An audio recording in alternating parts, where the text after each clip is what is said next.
नमस्कार। अभी भी बड़ी खबर, देश में 20 दिसंबर तक लॉकडाउन लगाने का ऐलान। वही मीटिंग के बाद लिया बड़ा फैसला, जिसकी पूरी जानकारी मैं आपको इस वीडियो में देने वाला हूं। तो बने रहे वीडियो में। इससे पहले अगर आपने अभी तक भी इस वीडियो पर एक लाइक नहीं किया तो एक लाइक कर दीजिए, क्योंकि आपका एक लाइक ही हमारी मेहनत का फल होता है। वही चैनल को भी फ्री में सब्सक्राइब नहीं किया और सब्सक्राइब कर लीजिए, ताकि आगे भी आपको इसी तरह की लेटेस्ट से लेटेस्ट अपडेट सबसे पहले देखने को मिलती रहे।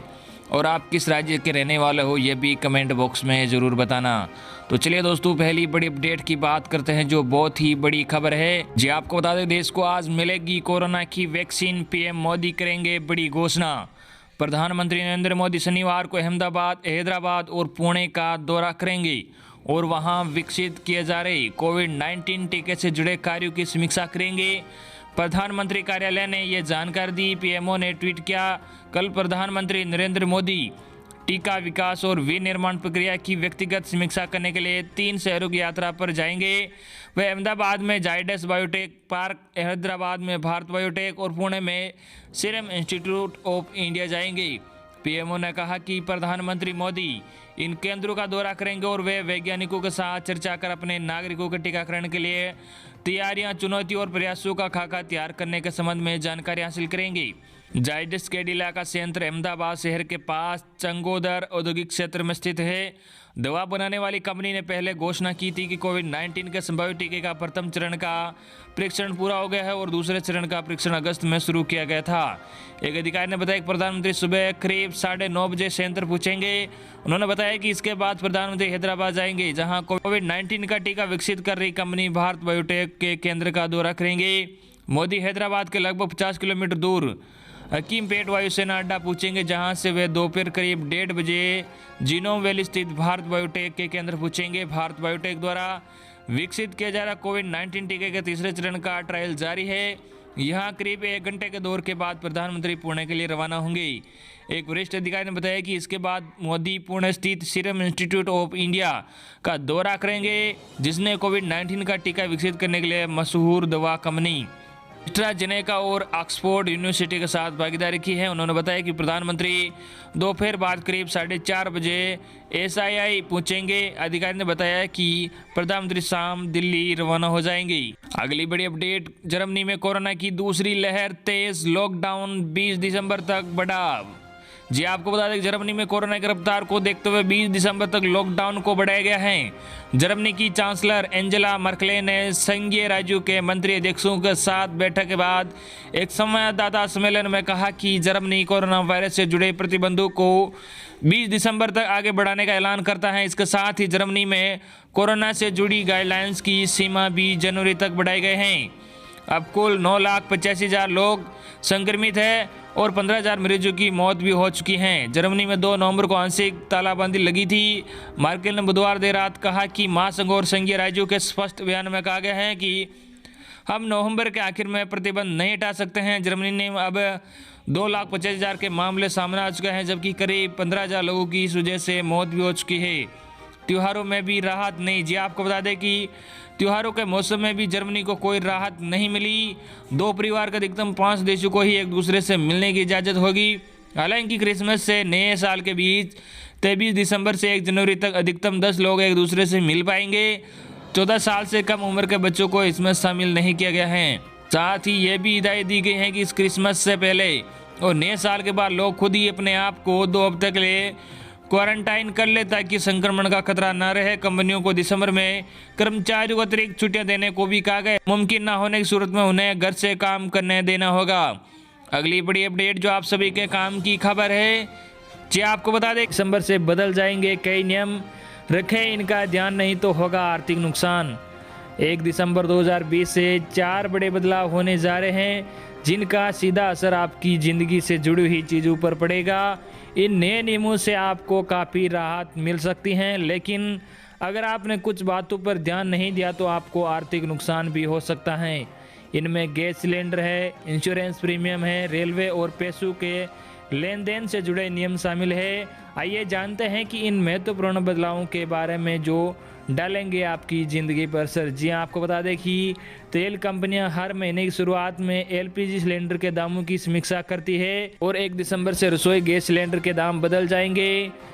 बता दें कि हर राज्य में टैक्स की दरें अलग अलग होती हैं और इसके हिसाब से एलपीजी के दामों में अंतर हो जाता है। मौजूदा समय में सरकार एक वर्ष में प्रत्येक घर के लिए 14 किलो 200 ग्राम के 12 सिलेंडरों पर सब्सिडी प्रदान करती है।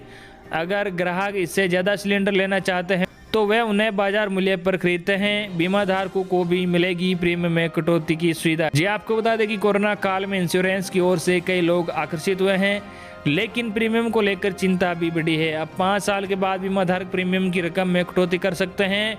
उनके पास अपने प्रीमियम को 50% तक घटाने का विकल्प होगा। इससे बीमा धारकों को बड़ी राहत मिलेगी। इससे बीमा धारक आधी किस्त के साथ पॉलिसी जारी रख पाएंगे। बड़ी रकम ट्रांसफर करने के लिए नहीं करना होगा बैंक के खुलने का इंतजार। जी हाँ, आपको बता दें कि रिजर्व बैंक ऑफ इंडिया ने ग्राहकों को बेहतर सुविधाएं प्रदान करने के लिए एक और बड़ी घोषणा की है। आरबीआई ने real time gross settlement RTGS system को दिसंबर 2020 से 24 घंटे 7 दिन चालू रखने का ऐलान किया था। अब वह 1 दिसंबर से लागू होने जा रहा है। आरबीआई ने देश भर में डिजिटल बैंकिंग को बढ़ावा देने के लिए यह कदम उठाया है।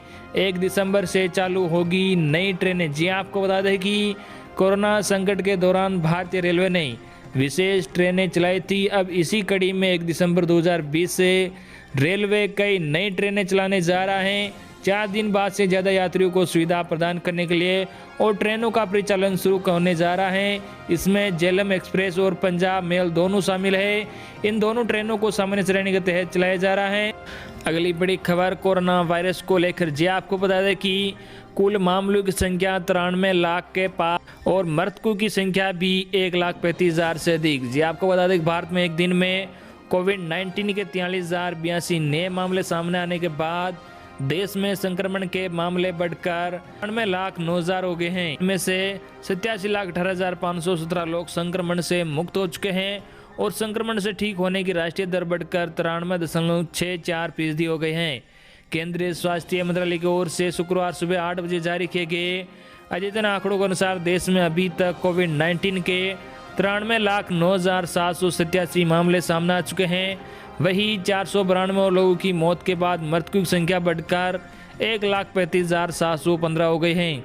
देश में अभी भी 4,55,555 लोगों को कोरोना वायरस संक्रमण का इलाज चल रहा है। आंकड़ों के अनुसार इलाज करा रहे मरीजों की संख्या कुल मामलों की 4.89% है। भारतीय आयुर्विज्ञान अनुसंधान परिषद के अनुसार 26 नवंबर तक 1,37,62,749 नमूनों की कोविड-19 संबंधी जांच की गई। इनमें से 11,31,204 नमूनों का परीक्षण बृहस्पतिवार को किया गया। अगली बड़ी खबर कोरोना के नियम न मानने पर पंजाब में लगेगा 2 गुना जुर्माना। 1 दिसंबर से नाइट कर्फ्यू भी। जी आपको बता दें कि कोरोना के नियम न मानने पर पंजाब में लगेगा 2 गुना जुर्माना और 1 दिसंबर से नाइट कर्फ्यू भी। कोरोना वायरस के बढ़ते मामलों को देखते हुए पंजाब के मुख्यमंत्री कैप्टन अमरिंदर सिंह ने 1 दिसंबर से नाइट कर्फ्यू की घोषणा की है। पंजाब के सभी शहरों और कस्बों में रात 10 बजे से सुबह 5 बजे तक कर्फ्यू लगाया जाएगा। 1 दिसंबर से यह नियम भी लागू। इसके साथ ही मुख्यमंत्री अमरिंदर सिंह ने कहा कि राज्य में कोरोना संबंधी नियम नहीं मानने वालों पर 2 गुना फाइन लगाया जाएगा। नाइट कर्फ्यू के अलावा 1 दिसंबर से सभी होटल, रेस्तरां और विवाह स्थलों को रात 9:30 बजे बंद करने का निर्देश दिया गया है। 15 दिसंबर को इन पाबंदियों की समीक्षा की जाएगी। कितना लगेगा फाइन? जी आपको बता दें कि राज्य में कोविड-19 की समीक्षा के लिए हुई उच्च स्तरीय बैठक के बाद राज्य सरकार के आधिकारिक प्रवक्ता ने नए प्रतिबंधों की जानकारी दी। उन्होंने कहा कि कोविड-19 के संक्रमण को रोकने के लिए बनाए गए नियम का पालन नहीं करने पर जुर्माने की रकम को 500 रुपये से बढ़ाकर 1,000 रुपये कर दिया गया है। प्राइवेट अस्पतालों की होगी समीक्षा। जी आपको बता दें कि दिल्ली से पंजाब में इलाज के लिए आने वाले रोगियों के प्रवाह को देखते हुए राज्य के निजी अस्पतालों में बेड उपलब्धता की समीक्षा और अनुकूलन करने का भी निर्णय लिया गया है। मुख्यमंत्री ने मुख्य सचिव विनी महाजन को संबंधित विभागों के साथ काम करने के लिए कहा गया है ताकि वे अधिक से अधिक निजी अस्पतालों को बोर्ड पर आने के लिए प्रोत्साहित करें और कोविड की देखभाल के लिए बेड की व्यवस्था करें। अगली बड़ी खबर केंद्र का ऐलान। अब देश में नहीं लगेगा लॉकडाउन, राज्यों को सिर्फ नाइट कर्फ्यू की है इजाज़त। देश में कोरोना वायरस का कहर जारी है। कोरोना वायरस के संक्रमित मरीजों की संख्या में हर रोज़ इजाफा देखने को मिल रहा है। वही कोरोना वायरस के बढ़ते मामलों को लेकर लोगों के बीच दोबारा लॉकडाउन लगाए जाने की अफवाह है। हालांकि अभी इन अफवाहों पर केंद्र सरकार ने सफाई दी है और फिर से देश में लॉकडाउन लगाए जाने से इनकार किया है। कोरोना वायरस का संक्रमण थमने का नाम नहीं ले रहा है। कई जगहों पर कोरोना वायरस के मामलों में एक बार फिर से बढ़ने लगे, जिसके कारण राज्य सरकार कुछ पाबंदियां फिर से लगा रही है। इस बीच केंद्र सरकार की गाइडलाइंस में साफ किया गया है कि अफवाहों पर ध्यान न दें। देश में अब लॉकडाउन नहीं लग सकता, सिर्फ नाइट कर्फ्यू लगाए जाने की इजाज़त है। नाइट कर्फ्यू की इजाज़त मिलेगी। जी आपको बता दें कि कई राज्यों में कोरोना वायरस के मामलों में दोबारा इजाफा देखने को मिला है। इसके मद्देनज़र उन राज्यों ने कई एहतियात के लिए कदम उठाए हैं। इन कदम रात को कर्फ्यू लगाए जाने का नियम भी है। वहीं केंद्र ने भी इस बात को साफ कर दिया है कि राज्य में लॉकडाउन नहीं लगा सकते हैं, सिर्फ नाइट कर्फ्यू ही लगा सकते हैं। कई राज्यों में बड़े केस। जी आपको बता दें, दरअसल फिर से लॉकडाउन लगाए जाने की चर्चा तब ज़्यादा होने लगी जब हाल ही में देश की राजधानी दिल्ली में कोरोना वायरस के मामले फिर से बढ़ते हुए देखने को मिले। इसके अलावा महाराष्ट्र में भी कोरोना वायरस के मामलों में इजाफा देखने को मिला, जिसके बाद राज्य सरकार ने कई पाबंदियां भी लगा दी हैं।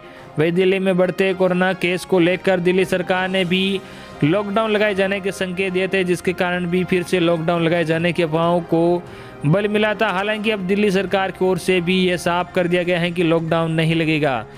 तो ये थी आपके लिए आज की सबसे बड़ी अपडेट जो हमने आप तक पहुंचा दी है। धन्यवाद।